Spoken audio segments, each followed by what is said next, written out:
I'm fascinated by the idea of turning frustration into innovation. Could you rewind the story of... That's when we innovated further and came up with this revolutionary idea of this moment of realizing that there could be a market for this. So this could be more than this homework for university and this solution for my father. People are emailing us, telling us they love it, that they want to see these features.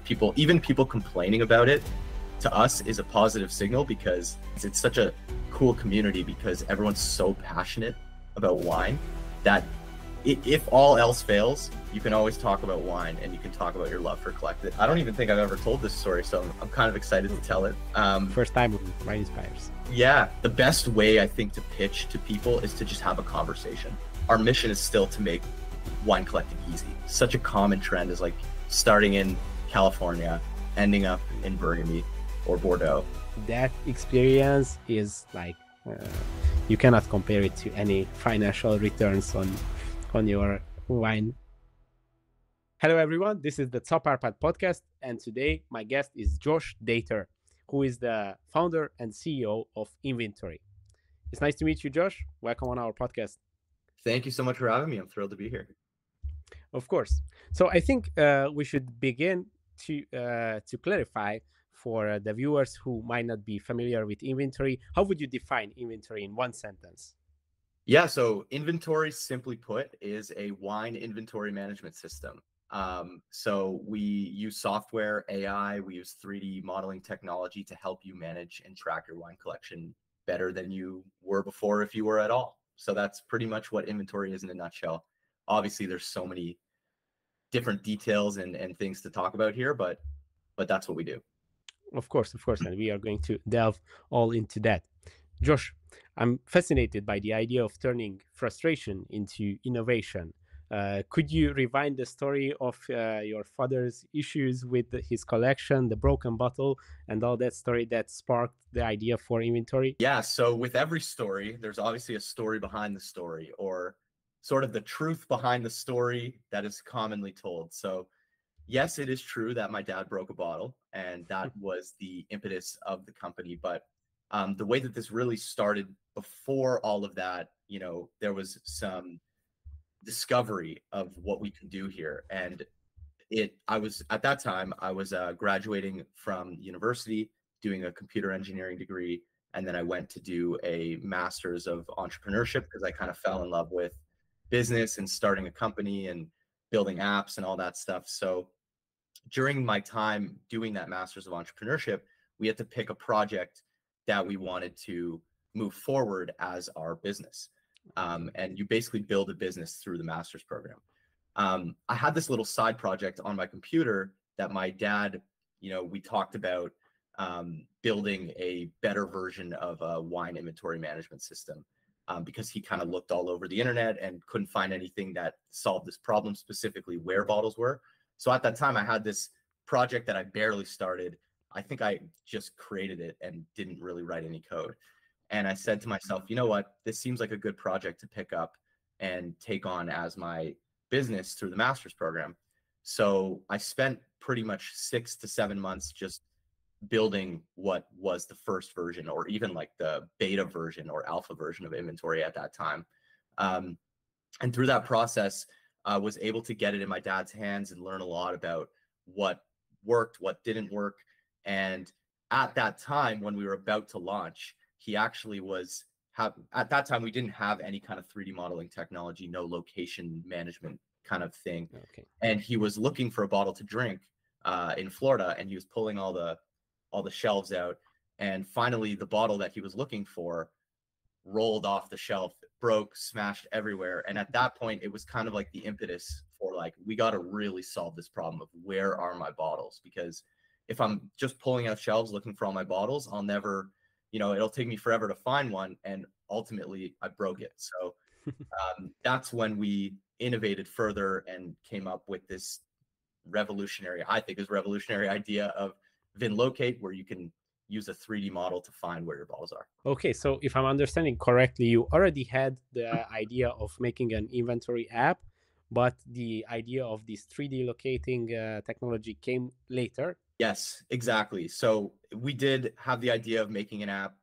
It was supposed to be just like one of those, apps you just throw on the app store and just see how it does. And when we did that, it just got such a good reception that Yeah, we started to just build on it more, innovate on it more, put more money behind it, and eventually we hired a team, found a way to monetize it, and here we are. I see. So that was the special spark.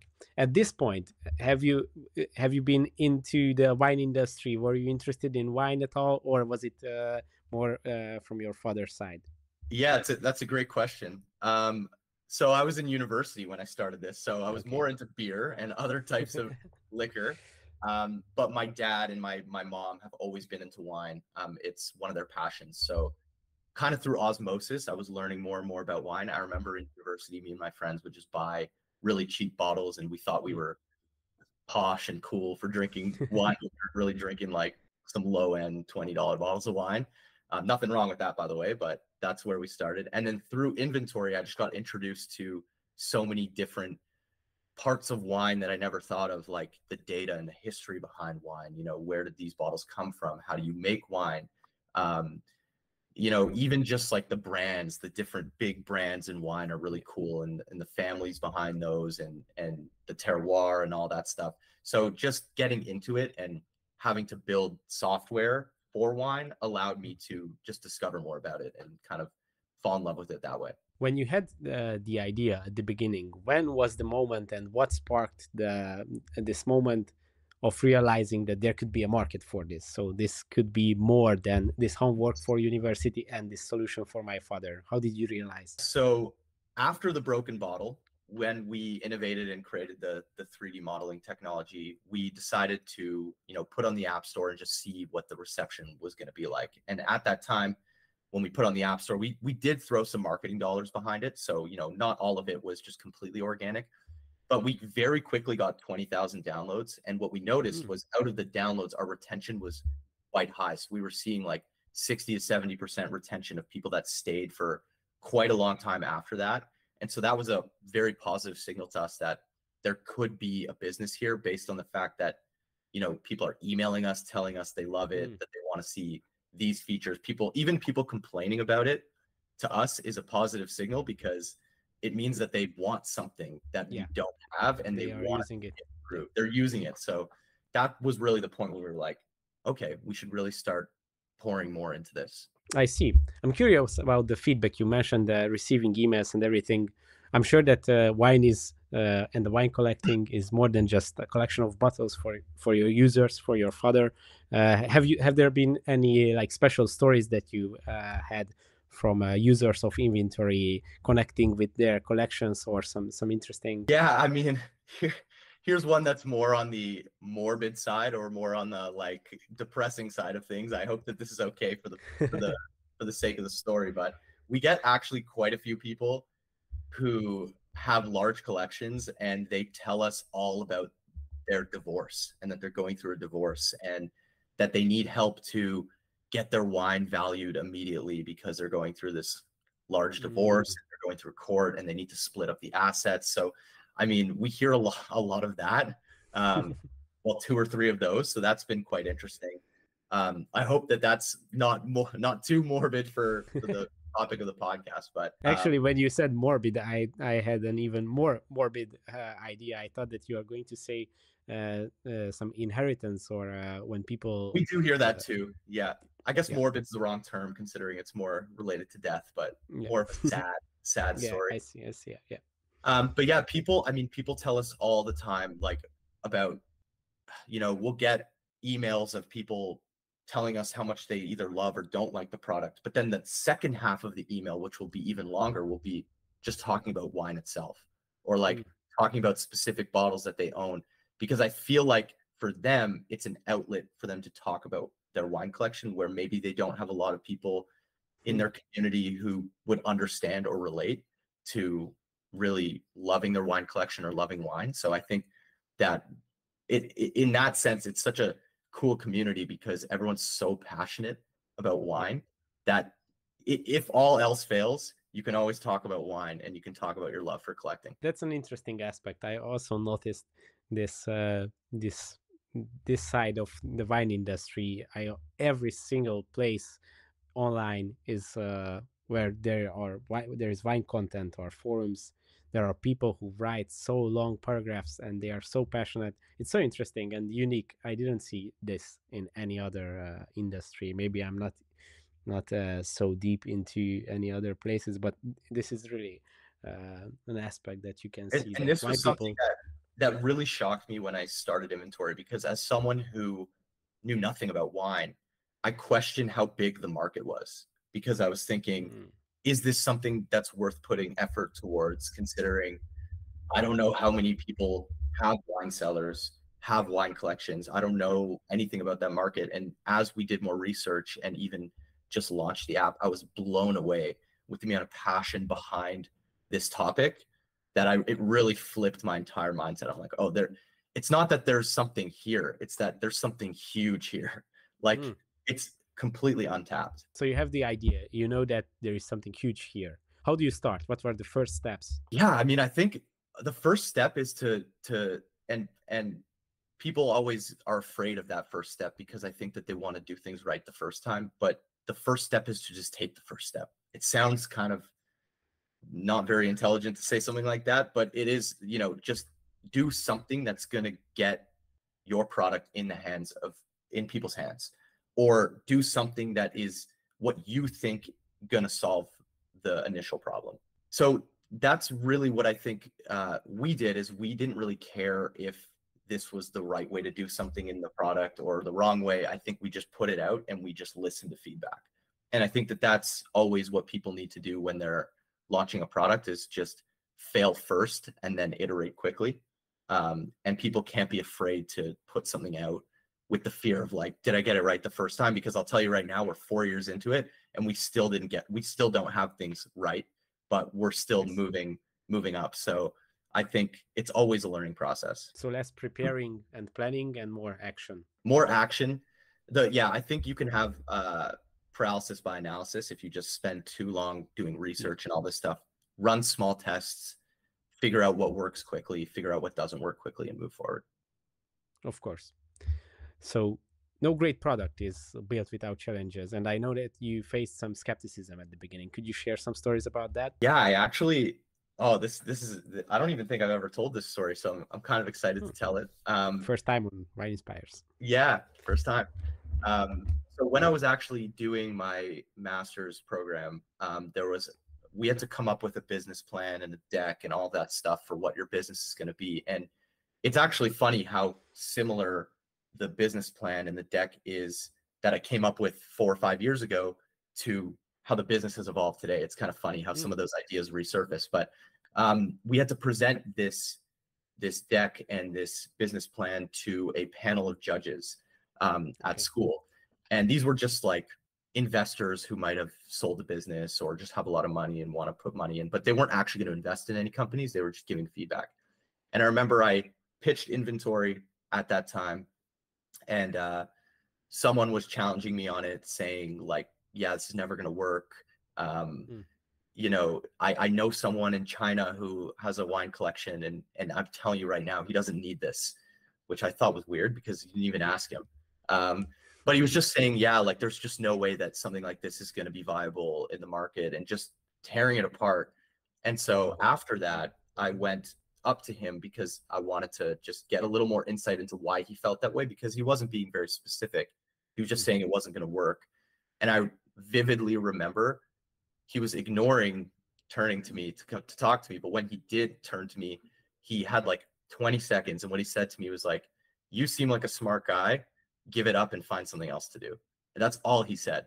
So I am waiting for the day where I could see that person again and just say, I think you're wrong. But I think there's always going to be skeptics when you do anything. So you just have to prove it. Of course. And I think it can be even a positive feedback, because if there are no skeptics, then your idea might be too obvious, and too obvious ideas cannot be like too innovative. Yeah, if there's that's true. Like if there are no skeptics, then it probably already exists. Exactly.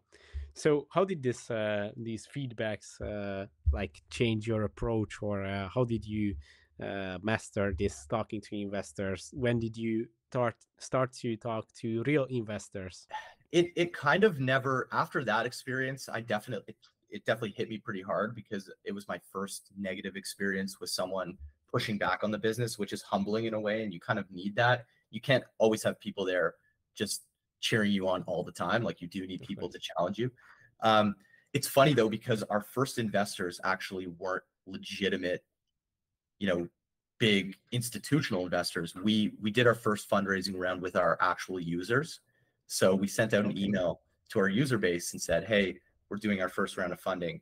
And these are the best people to go to because they're using the product, they're collecting wine, so they have some money, and they want to support it. So we got a great group of people. It was like 30 or 40 people in a special purpose vehicle to invest in the company at that time.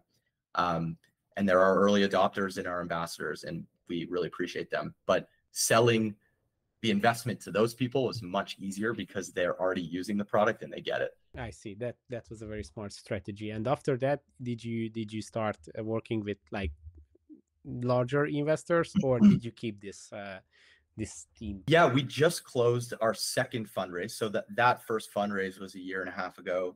We just closed our second one. And some of these people, we did the same approach. We went to our users first. This time it was bigger investors. And then finally at the end, we had larger investors. They weren't institutional, but they were big angels. And speaking to them was a little bit different because they're more sophisticated. They wanted terms that were more sophisticated. They understood the business side of things a little bit more than the product side of things. And I think that got us thinking more about, this is a real business now. We do have to, while we're always going to be focused on creating a great experience for wine collectors, we do have to find a way to reinvest into that mission and make money. So we're really focused on different paths now and ways we can expand our market. Like, for example, we're building a product for restaurants right now.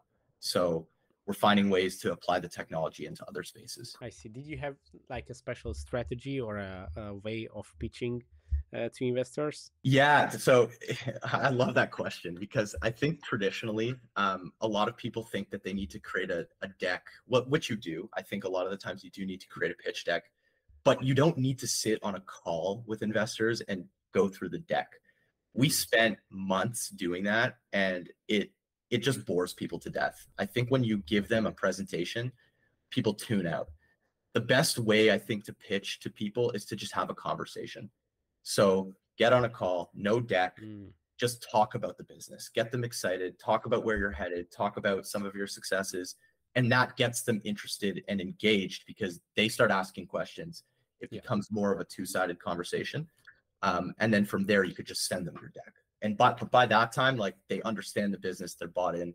The deck actually means less at that point in time. I see. But I can imagine that this is probably the best way to do it. But for this, you need to really understand your own business. So in your position, being the founder, having the idea and starting from the beginning, then this is the best position to do this strategy. Yeah, and also not every conversation goes smoothly. Like, we really had a lot of conversations where we got challenged a lot on some ideas that we thought were sound. So just because you end up with an investment in the end or someone that believes in your product, there are a slew of people before that just, the conversations are more on the challenging side. And that's how you learn how to refine some of your answers to then eventually land the person you get. What would you say? I'm curious about this. I never talked to investors. I never had this experience. What is the ratio of retention of investors? How many investors do you have to talk to get one deal? Oh, a lot, especially. So it's different. It's slightly different for us because we went to our users and they're already pre-qualified. So our hit rates were a lot higher. A lot of the times if they booked a call, it would be like 50% or 60%. Okay. They'd be in. We've had people actually pull their money, like at the very sign the agreement, and then a month would go by and they'd be like, I just want to put my money somewhere else. And then they wouldn't follow through. So that did happen a few times, which is common. So I never count anything done until it's officially done and the money's in the bank. But if you're going to institutional venture capital, I think it's like 100 to 1. Okay. So you have like 80 to 100 conversations and one will really stick. But generally, you get an idea right at the beginning if they're going to be interested or not. Like so many VCs will get on a call and in the email, they'll say they did research on your business, and then they'll be like, so tell me about your business. And then you're like, okay, I don't think that this is going to work. I see. So you had 2 rounds of investment. What have been the hardest part of scaling InVintory, and especially managing the expectations from like high-end collectors versus the casual user? Because I can imagine that these 2 groups have very different approaches. Yeah, I mean, you just answered the question. It's really figuring out how to price certain value propositions to certain customers. So like understanding what your segments of customers are is the hardest part, and figuring out how to price properly for that group. Not even just price, but price per value. So what are you offering a high-end collector that they're going to really value versus someone who's just an entry-level collector? What is their willingness to pay, and what value are you giving them? So I think that that's a very, very hard thing, because there's almost no right answer. It's very much up to you to figure that out. And that can make a lot of people really uncomfortable, because if someone is like, let's say, loves school, I mean, school is great because there's always a guideline of what is the right answer, and you can just strive to do that. When you're doing something like this, there's no one telling you what the right answer is. You just have to go figure it out. So I think that that's really hard, and it takes a lot of testing. For example, again, like just even 4 years in, we're finally doing price testing. So we're actually presenting a user with 4 different price options. 25% of the user base gets one, 25% gets another, and so on. And we're just going to see which price performs better. Little early results, which might fascinate you, is our premium tier at $10 a month is performing lower than if we offer the exact same thing at $12 a month. Wow. Yeah. So I don't know why. I think it might be a value signal, but it's interesting when you actually put these tests to market, the kind of answers that you'll reveal. Yeah. Maybe I have another idea. I'm not a psychologist, but could it be that the $10 being such a round number, it feels a little bit like manufactured, or like yeah, well, it is like, $9.99.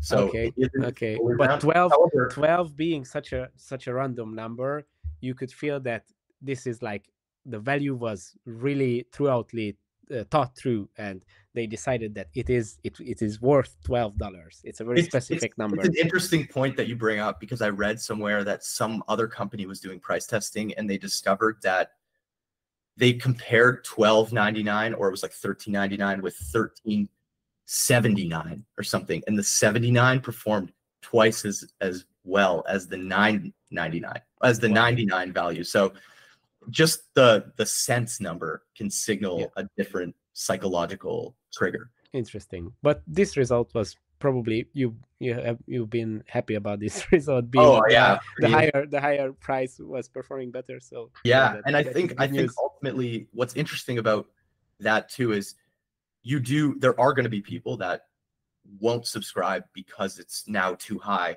but then you ask yourself, what kind of user were they going to be anyways? Like, a lot of the people that don't want to pay us become, more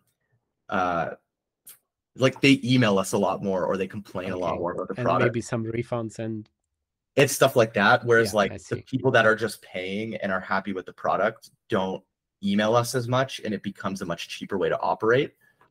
So it's kind of a way to self-select who's going to upgrade and could actually benefit your company in the end. Of course. And I think it's understandable, and you shouldn't even feel bad about it, because it's not like a necessity for people. It's like a luxury, like a helpful tool for their passion. So if you sort out people, you select a customer base that is able to pay, I think it's nothing wrong about that. Exactly. And price aside, our mission is still to make wine collecting easy. So it doesn't, the price is just, it's a detail, but what you're getting is ultimately, that's our mission, is to make wine collecting easier and make you fall in love with your wine collection again. How do you balance the technical complexity of your product with being so user friendly? Because on your website, and I think in one of your interviews, you mentioned that you put lots of focus on being user friendly and easy to use, but the product and the software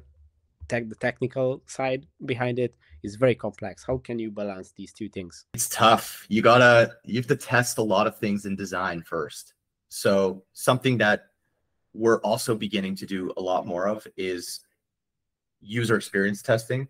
So we'll design pieces of the product first.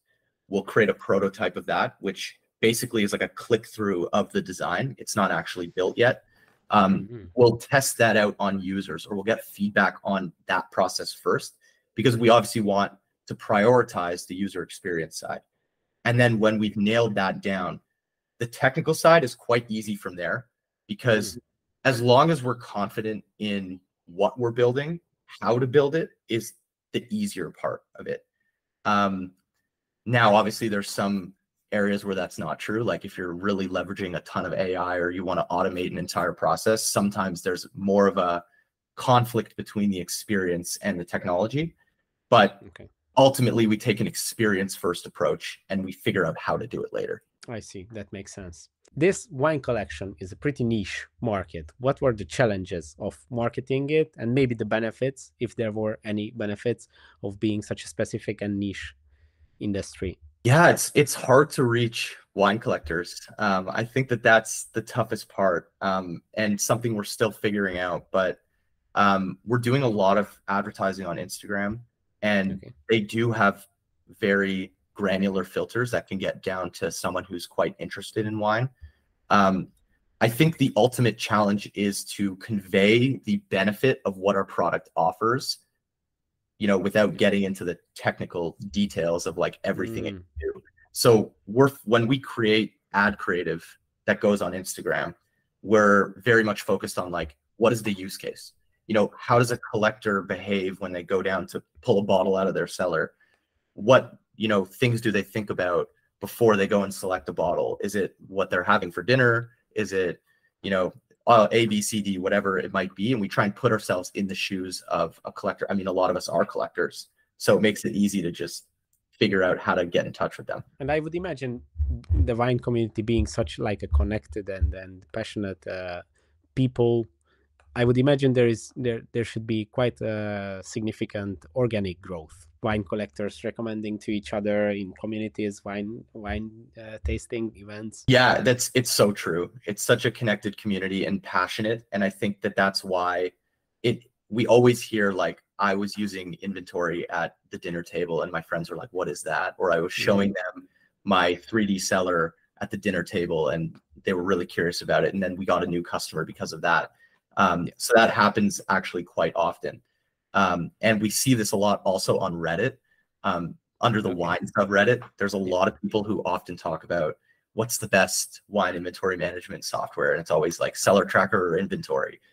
There's always these big debates, and we always follow them. And we sometimes comment to just give our 2 cents on maybe why someone would want to use InVintory over Cellar Tracker, or even vice versa, because there's always room for 2 players in the market. You mentioned that the 3D modeling people are showing to each other. I think that technology is both very impressive and very useful, but a very good way of marketing for InVintory. I think that was the feature that I noticed the first time when I saw a video showcasing the 3D Cellar management tool. That is very shareable. Yeah, it is the one thing I think that really catches people's attention. I think that paired with our AI assistant, Vincent. I don't know if you've seen Vincent on some of our Instagrams. I think those 2 things paired together, and the whole experience of like asking what to drink and all the way to like locating the bottle and finding it is a really cool experience. Of course. You said at the beginning that even from the start, you spent some marketing budget.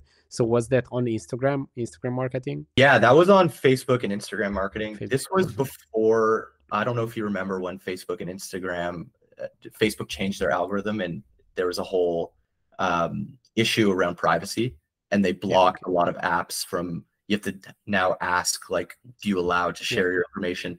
That shook. So we were advertising before that, and then that got introduced, and it kind of shook the whole industry and changed the way we advertise. But yeah, at that time, it was a lot easier to acquire users for a lot less budget. I see. Now maybe you should try advertising with Wine Inspires. Oh, that would be a great idea. Actually, we should chat about that after. Of course. Working with wine collectors, are there any trends that you see? What is your typical customer or types of wine that they are collecting? Maybe price ranges, collection sizes? Yeah, so it's funny because a lot of the smaller collections based on our tiers, which is we have the free tier of the app, and then we have Prestige, soon to be renamed to Premium, and we have Opus, soon to be renamed to Elite. We see different categories of customers in there, and it's funny because on the Elite side of the higher end tier, we would see a lot of people with small collections, but when you actually look at the bottles they're collecting, they're like really high end bottles, like Petrus. We've got a lot of Lafite in there. Maybe even some Screaming Eagle. Like they're big on like a lot of these cult wines. And then on the Prestige side, or the Premium side, we see a ton of volume. So like just people would collect a lot of wine, but it might just be like Camus or like just certain bottles in Napa or whatever. So it's funny how you see that difference as you graduate into a more sophisticated collector. You might cull a lot of your collection down and just have it be your most prized bottles. I see. And maybe those more volume-based collections, probably there are like lots of cases from the same wine. Maybe they really like one winery or really have trust in that winery and have the same wine. Exactly. It's cool. I think one of the coolest parts about wine collecting, and this does relate to inventory in a way, but doesn't really matter, is that you can really see the progression of someone's taste with their collection, right? Like you can see how someone starts collecting and like the regions they begin collecting in, and then where they end up. And such a common trend is like starting in California, ending up in Burgundy or Bordeaux. I'm sure you're aware of that trend. I see. Maybe I think Burgundy is probably the end destination due to like sophistication and also price. The highest and Burgundies are probably the most expensive bottles. So I think that is the final destination of a wine lover. Yeah. My dad really had that journey. Like he was a big Napa collector, and then now his cellar is like 75% French. French and Italian. I see. What do you think, these wine collectors, what is the most like the reasons of collecting? What is more important? Are they collecting as an investment or just for their own passion to share some very special wines down the years with their friends and family? We see passion more commonly than investment, way more commonly. I mean, there are companies that are specializing in wine investment, and I think it's such a cool space. But the collectors that we're interfacing with, it's either a passion for them or it was an inheritance from their family that now they're stuck with this collection and now they have to keep it and keep that dream alive. But a lot of it's passion. And it's funny because I think that collecting in general of anything is making a big renaissance right now. If you look at people in their 20s or even early 30s, not all of them can afford large wine collections, but they're starting to collect things like cards or coins or other types of things, and it's becoming more and more popular. I think even just like the boom of NFTs really resurrected this industry. And then when NFTs died, people started to realize, oh wait, there's actual real life collectibles out there, like cards and coins. And I think this group of people who are collecting Pokemon cards or sports cards or coins are going to graduate as they move into their late 30s, into their 40s, and start collecting wine because it's like adult, hockey cards or something like that. Yeah, I hope that is going to be the trend. This is a very optimistic view, and I see the logic behind it, and I can imagine that. I always say that wine collecting is always investment, even if it's not a financial investment, it's an emotional investment. the experience. And I would recommend this to all of our viewers who are not into wine collection or did not start their wine collection yet. You shouldn't think about wine collecting as like a huge investment, huge, you have to spend a lot of money, but to think about wine and bottles that you maybe receive from friends as like these treasures. And even if the bottle is financially not an expensive piece, but the emotional value increase of taking that bottle out 10 years later and at the dinner table opening that bottle and showing it to your friend that, do you remember you gave me this for my wedding or something? Yeah, exactly. That experience is like you cannot compare it to any financial returns on your wine Or collection. it could be a memory of like a trip you went on. You know, you brought back these bottles and you put them in your cellar, and you're like, remember when we went on that trip and we bought that bottle? It's kind of a cool way to keep track of that.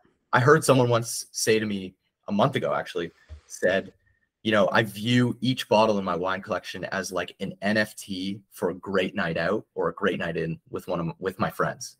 So I thought that was cool. It was like a ticket for a good night with friends, and it's kind of an interesting way to think about it. Yeah, I totally agree with that. And I also actually I started to do this thing like a very long time ago, and I might have to switch to InVintory and implement this habit of mine. All the bottles in my collection, I have a little note stuck on the bottle, written what was the occasion, maybe if I received this, what I was on a trip here and there. So when I will take out that bottle, I can like connect it back to those memories, and this enhances the feeling. But if I'm not mistaken, in InVintory you can add these notes, these descriptions. So maybe I can make it a little bit easier for myself to Absolutely. keep these notes. You can make a review, whether it be public or private. So the private reviews are kind of like your own little memories that you can keep for yourself. So you can do that in InVintory, and then you can search on them and be like, you know, where this bottle, where did I have this? Or you can search a location and see what bottles you might have had at that location. I see. What would you say? We talked about the 3D modeling feature. What are the flagship features of InVintory, and what are some technologies that you're excited about? Yeah, our flagship features are, obviously the 3D modeling.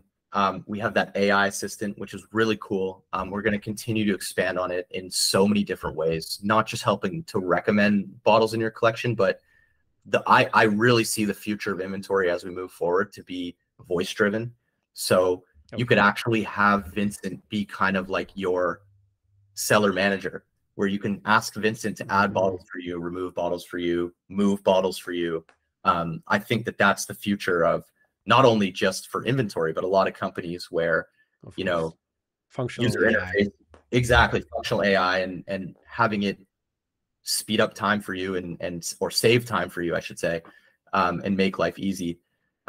Another big piece of InVintory that we value and is kind of understated, but goes without saying, is our data.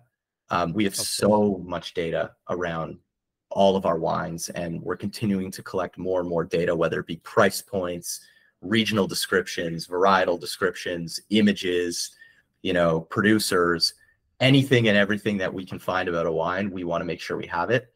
And I think that this is such an underrated part of InVintory, because it can actually allow us to do so much more down the line, you know, offering value to collectors or just to wine enthusiasts themselves. The data is very interesting. I'm sure that lots of people would be really interested in the huge data collection that you have. Investors and maybe even wineries, the whole wine market would love to know these trends that you might be able to predict down the line. Yeah, it's something that we haven't gone deep into yet, but if we were to go in and look at some trends, I bet we could find some really cool and interesting insights into like I'd actually love to go into, you know, our database and just see like, what were people collecting last year versus this year? Is there a difference? Is there a trend between age and price? Is there a trend between age and region? Or, you know, if they're collecting this kind of wine, are they more likely to collect this kind of wine? These are things that we can easily look up and do. And we might actually do something like this as like a year in review, where we can show all of our users, these are the trends of collecting. Wow, that would be great. That would be amazing. I'm quite a statistics nerd, so I would love to dive deep into those statistics and data. You also mentioned building a community. What is your plan with InVintory on this side? Should we imagine it like a Vine social media thing, or maybe just like commenting on bottles, integrate, or what is the way? Yeah, I think it's important for us to first and foremost not forget that we're a tool to help people, and that's always what will be as our first line of defense or first value proposition. I think secondarily, though, we are a community, and we want to expose the ability to share what you're drinking with other people, potentially with groups of people, with friends. So we do have this community reviews feature where you can post a review, comment, like the reviews, but we do want to expand this into a bit more of a sophisticated system where you can follow people, maybe even create groups of friends that you regularly drink with to match what real life might be like, where you drink with the same group of friends and you all share the same wines. It would be cool to have a system like that. And I think that that's where we can really differentiate from something like Cellar Tracker, but also excel in our own way. I see it. This even with following people, that could be also interesting to follow people who have like interesting wine collections, maybe people who we can trust and maybe can inspire us to build our wine collection. So I think that would be interesting. Yeah, I always thought of this feature, and I do want to build it at some point, but we've kind of kicked it down the line for a while now. It's called lists. It's kind of like playlists for wine. And I would love the ability to have users share those with each other. So for example, if you have a list of wines that you're going to drink in summer of 2025, you can create your playlist of wines that you might want to drink during that time, and you can share that with friends. I think that something like that would be very cool. That's interesting. You also mentioned starting to work with restaurants. How does that differ, and what is the technology behind that? Do you have to build some extra software for that, or they just can implement the same as the users use? Yeah, that's a fantastic question, and something that we're learning right now. There is a lot of overlap between a private collector and a restaurant, but there are fundamental differences in behavior when it comes to managing your inventory. Collectors will maybe go down to their cellar once or twice a week, or depending if you're a frequent drinker, maybe 4 or 5 times a week to pull a bottle out. Whereas a restaurant is doing so many transactions of wine every single day, that the behavior of how you interact with the cellar is a little bit different. Restaurants require something that's going to do more bulk actions to your inventory versus a private collector. On top of that, something we discovered is that in order to serve restaurants adequately, we actually need to build a support for spirits into inventory. I see. Yeah. So that has actually kickstarted this whole project of bringing rum, gin, whiskey, cognac, like all the spirits into inventory. This will obviously positively impact private collectors because they'll be able to track all that too. But the way you consume those kinds of alcohols is different than wine. A lot of the times you're obviously not drinking an entire bottle of gin in one sitting. You're pouring out little bits of it, and then you're subtracting inventory from there. So a lot of it is quite different in that sense, in the way that you manage it. So we're exploring all of those things now. It's a lot more of a complex project than we would hope it to be, but I think that the payoff of a project like this will be huge. I'm sure that the payoff is going to be huge. Just thinking about, I don't have the data. You might have like more precise ideas about that, but I would say that there are probably more restaurants in the world than wine collectors. So this could be an even larger market. Yeah, and there are quite a few restaurants using inventory right now. So a lot of them do think that the current solution solves a lot of their needs, but in order to obviously expand that market, we need to get out there with all the features that are going to help them manage their restaurant inventory. So how are you going to solve the issue with the spirits? They are going to be able to track the level I poured like this amount from the bottle and keep the bottle in the. I see. Pretty much, we're exploring different ways.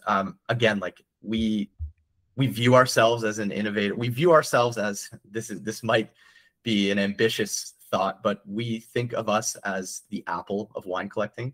Okay. So we really want to find a cool, easy way to track the levels of the alcohol in a bottle, whether that be computer vision, it could be weight-based, even just the interface of subtracting the levels could be really simple. So we want to find a way to do this easily, and so that people don't spend, inventory management. The goal of good inventory management is to do the least amount of it. It's like golf. Like the goal of golf is to play the least amount of golf possible. It's kind of the same thing as inventory management. So we need to make sure they're interacting not a lot with the platform. Wow, that's a very counterintuitive thought.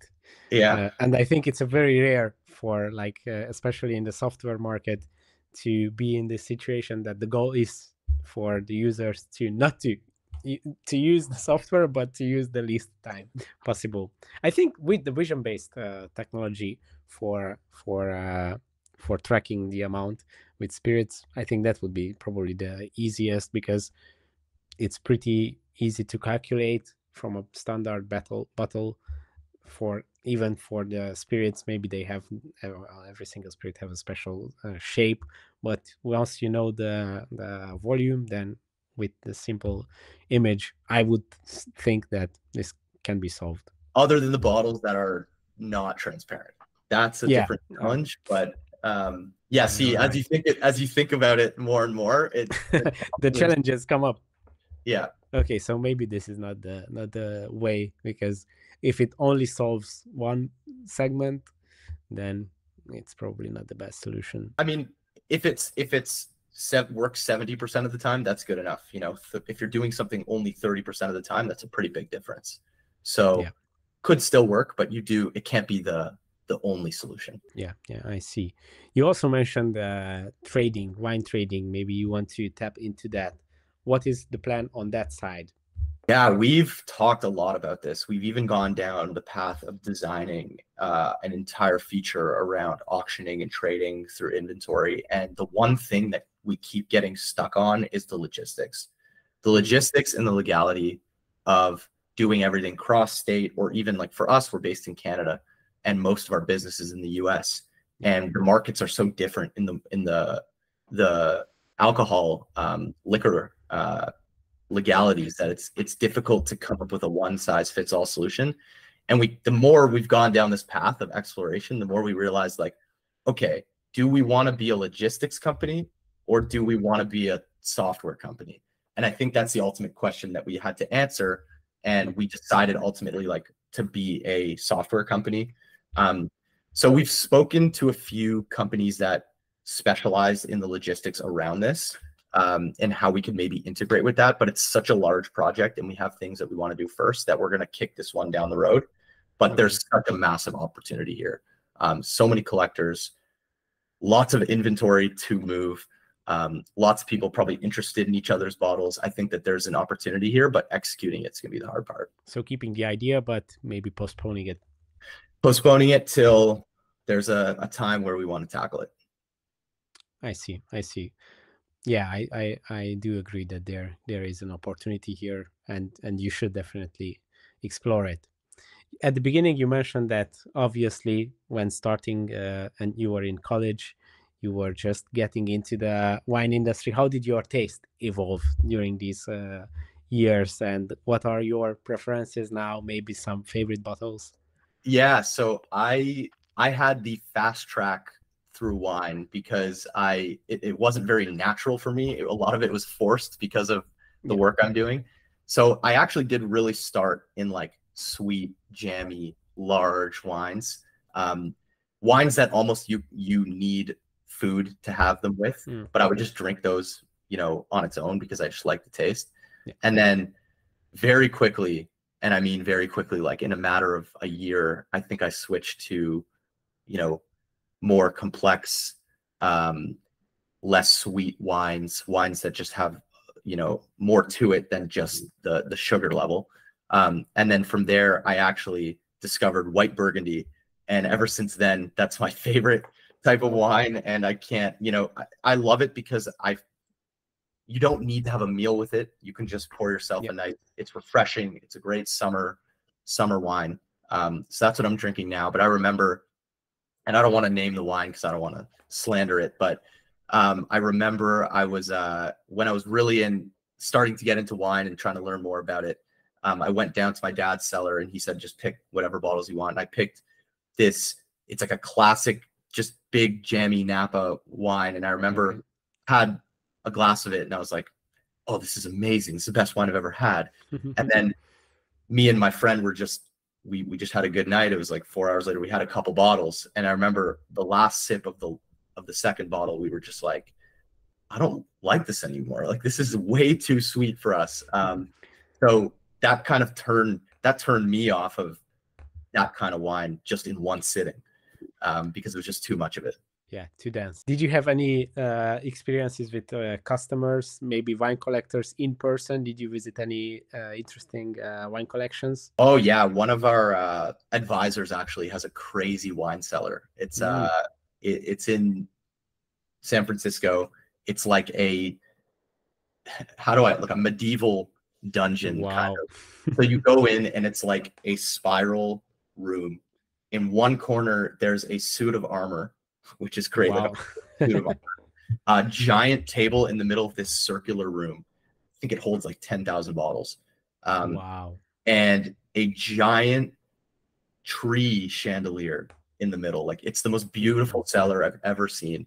If I had that cellar, I'd be in there every single day, just like doing work or just hanging out, because the ambiance is there is so great. Yeah, understandable.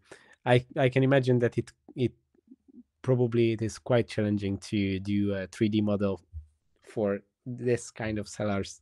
Yeah, we did it. So I'll send you it after. It's pretty cool. But it was challenging. Yeah. What is the process of creating these 3D models?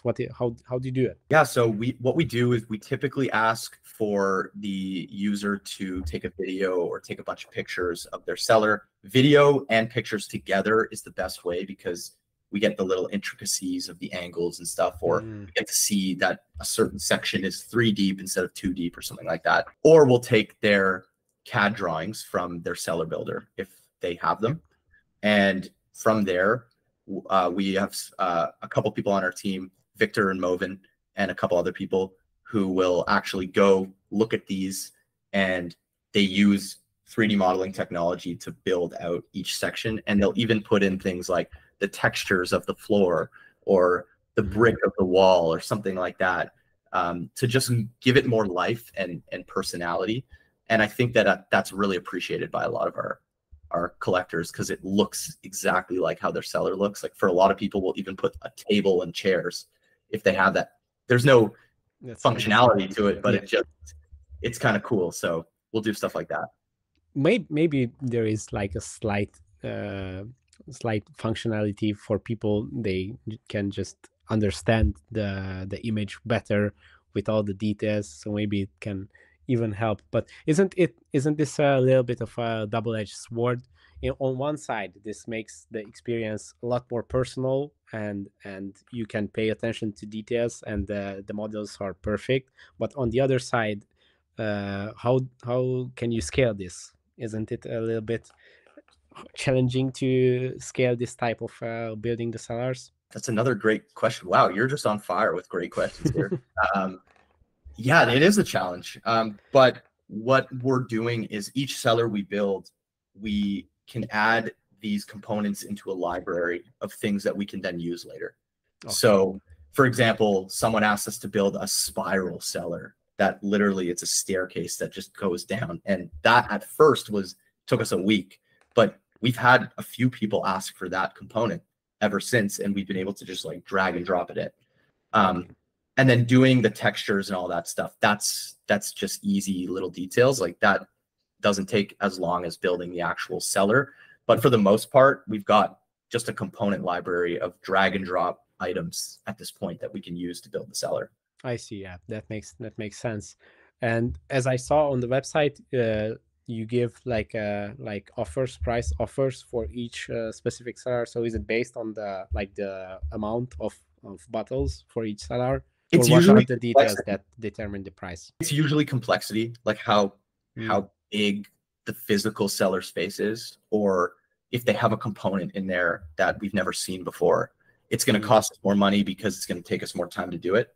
Um, so that usually influences the price. But there is a range between 1,500 and we've done quite a few for 5,000, just depending on mm. how complex they are.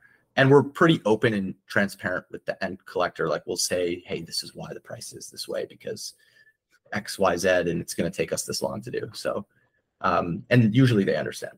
I see. If you have like a such a sophisticated collection and you want this software, I'm sure that most of the people can understand the price. You mentioned Mhm. that you want to rename the different tiers. What is the logic behind that? Yeah. Wow. Another great one. Um, yeah. The logic is so we've had some people, we created Prestige, which is our middle tier, and we've created Opus, which is our high tier, and Aspire, which is our free tier. And I think the problem with giving each tier its own brand name is it's saturating the brand name of InVintory.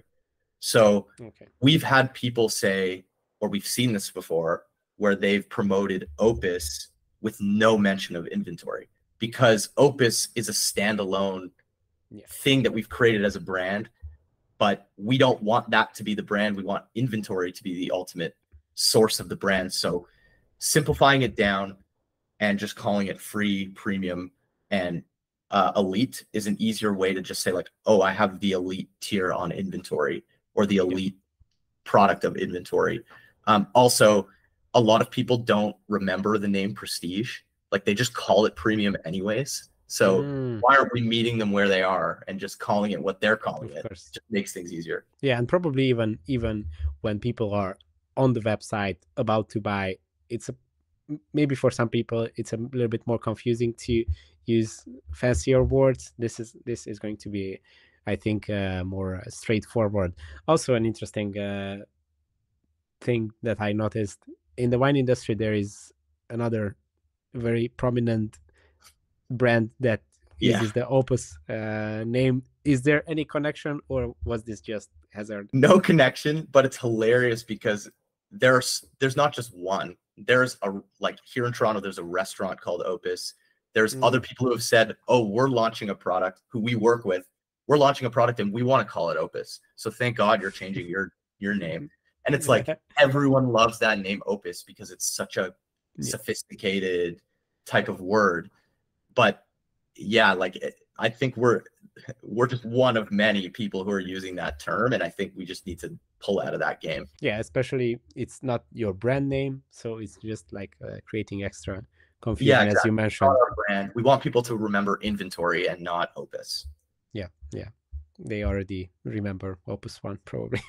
Yeah, exactly. If you could look back after 10 years down the line, how would you hope to see inventory and the state of the wine industry? Yeah, I mean, for InVintory, I'd love to see InVintory as, the state of the art wine collecting platform for private collectors. And then obviously on the restaurant side, I'd love to see it become, you know, a full restaurant inventory management system, not just wine.